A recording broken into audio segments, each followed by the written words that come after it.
Hello and welcome back to another Bad Movie Reviews review hosted by your two favourite creators of the YouTube channel itself, and we are also probably on the emotional side of artificial intelligence. So without further ado, if you haven't figured out what we are reviewing, it is none other than The Creator, which is kind of come out a little bit out of nowhere. Like at the start of the year, if you asked for your top 10 and most anticipated, which we had we did a video on, it probably would be in there because you love your sci-fi. Yeah.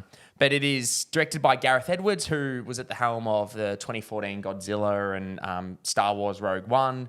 And it's also written by him, but it's essentially a backdrop of a war between humans and artificial intelligent robots, which basically they find a secret weapon, which if you've seen the trailer, it's in the form of a young robotic girl, basically, a young child, which is an artificial intelligence. But we have done a trailer reaction. We were both very much looking forward to this because we do like our sci-fi. So in comparison, we don't get them often. So I'm very eager to know, what you think and where it stacks up in terms of other original sci-fi that we've obviously gotten over the years. And yeah, let me know your thoughts. I thought this film was spectacular. I'm going to go straight to the big gun of my thought overall. I absolutely soaked up this film. Also, for anyone watching these films, don't worry about us too. We just occasionally shave our heads. Coconut Brothers going on here. But look, film was... I loved it. It was beautifully acted and shot. The two main standouts, of course, being Joshua by John Washington there, and who was the young boy? Girl, you mean? Oh, young girl, yeah, sorry. Madeline Alfie. Voiles, yes. Phenomenal. It's hard to sometimes get, I guess, really young kids to portray emotion like on the tee to the same way an adult will. Well, not only that, you've also got the deep layer of the fact that she's playing a artificial intelligence, so it's like a blurred line between what they can feel and I thought it was a bit more of a complicated. I thought it was delivered fantastically. The moment the movie started, it only took about 5 minutes in. I'm like, this would be a sick video game. Actually, it might have even been just before the movie even started, just looking at the thing. They built like a really cool universe that could tell a million different stories within it. And I feel like that's one of the key aspects of what makes a great film. It's not just building that great universe for that film. For me, they could do so much with this. It was one of the best cyberpunk kind of like interpretations I've seen in a film probably since Blade Runner. Blade Runner do the android side of things quite well. But yeah, no, this one delivered fantastically, and the combination between all the different kinds of people and androids and systems, and it's funny how humanity's always the downfall of itself. It's never anything else. So look, I thought this movie was beautifully delivered, and some of the shots were absolutely unreal. The stuff behind the camera, I really loved the way it was directed, the way it was shot, and the audio design was phenomenal. It was never overwhelming. It felt like it was fitting exactly with everything that you're watching. I absolutely soaked up this film. I actually don't know also where to go with words with continuing it. It was well written, and yeah, the plot was fantastic, and the cast, I thought, brought their A game, really delivered on this film. It was quite a film for me where I could really soak into it. Feeling a little bit under the weather at the moment, and this was the kind of film where I could really actually engage my brain and soak in a new universe to be part of. And yeah, I loved it. Yeah, props to everyone on this. I might chuck it over to you because I'm just stumbling now. But what are your thoughts on this film? I have a lot of things I love, and a lot of things that not I don't love, but could have elevated it to like top 10 sci-fi of all time for me. Ooh, okay. First of all, I got to give props to Gareth Edwards. Now, I do know, like, the fact that this is an $80 million movie baffles me, because we've got, like, The Flash earlier this year, which come out, and it's like a $250 million film. So, like, he could make 3 of these, and it is, like, not one of it. I did not think, this is CGI. Like, no, that was it was really so well done. It was unbelievable, and Gareth Edwards is really... I got a praise for that, and along with that, obviously the visual side of things and how it looked.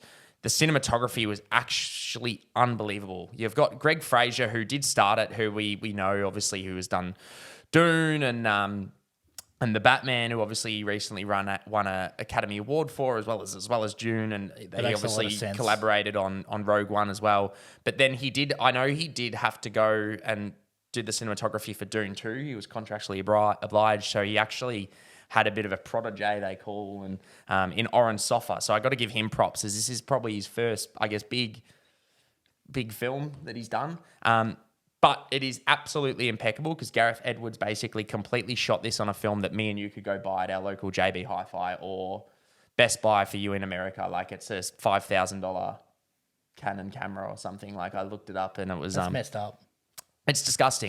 Most of the time they're like $100,000 red 8K, like whatever. I don't know 100% of the info on pricing of cinema cameras, but it is disgusting that he filmed this on a camera that any of us could go get. $80 million, on the other hand, we can't. But correct. The art direction, everything in terms of the craft it's a fully realized world, and it's probably the one sci-fi film that I've seen in quite some time where it is such a fully realized world with heavy backstory, which you can connect with, which I give props. But everything in terms of the set design, production design, characters, like the concept art, I would love to see. Even the design of like the artificial intelligence is really cool, and the ships and things like that. So I got to give props there. Absolutely adored that. In terms of the acting, I thought the acting was really good across the board. Madeline being the standout for sure as Alfie. Part of me does, like John David Washington, who plays Joshua, obviously being the son of Denzel Washington, he's got some name to live up to, but he's good in the film, but for some reason, I don't know what it is, and it was the same in Tenet. I don't know what it is. I just don't know if he has that like leading man kind of charisma or like draw, like, when you watch Leonardo DiCaprio on a screen, or I don't know, like Timothy Chalamet, they like draw you in, and I think he just lacks that ability. But that's, that could come down to the writing. I don't know, but in saying that, he was good. I just don't know if I fully buy into the fact that he is a leading man yet. Maybe he needs some side chops, but I thought everyone else was really good. Ken Watanabe was also fantastic.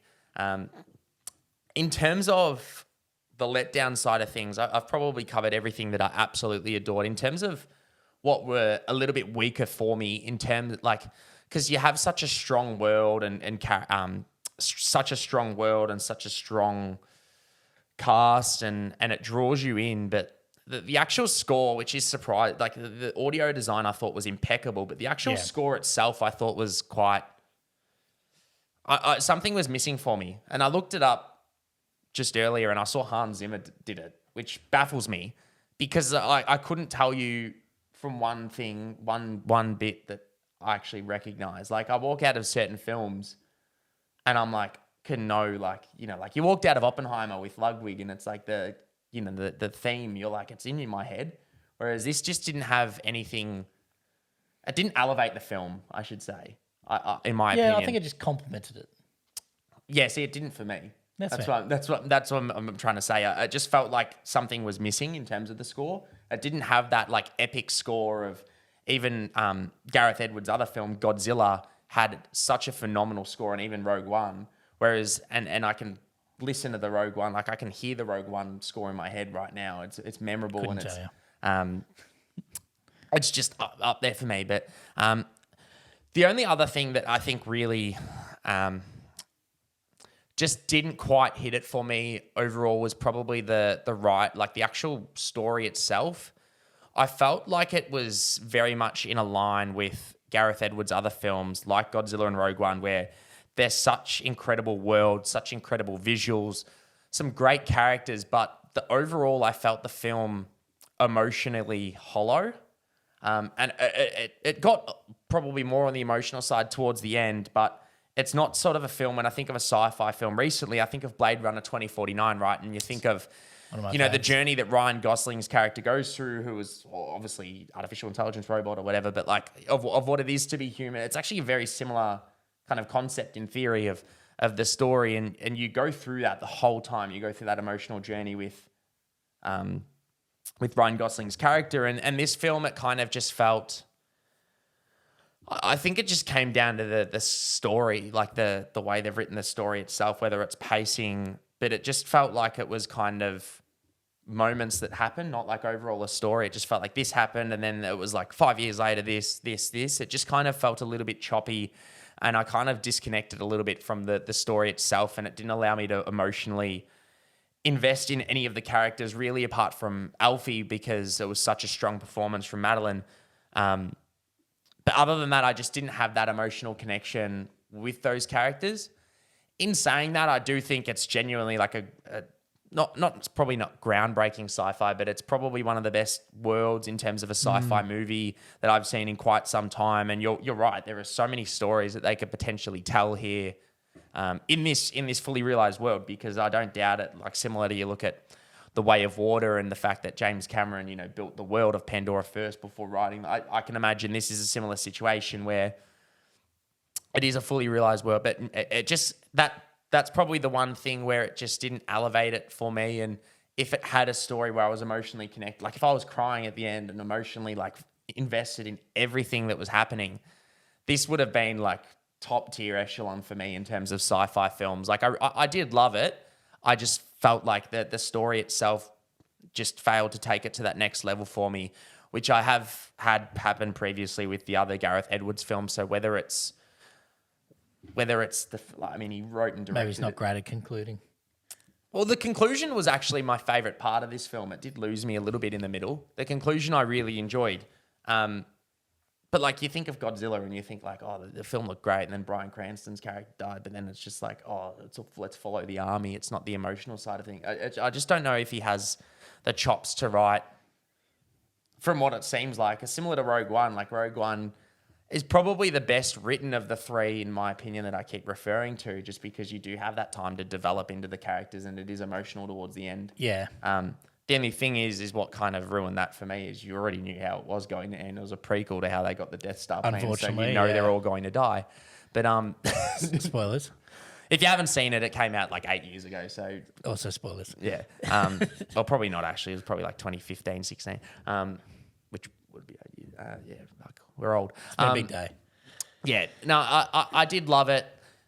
Whether it's in my like top 10 come the end of the year, I don't know. It really depends on how it plays. At this stage, I don't know. I'm really happy you loved it.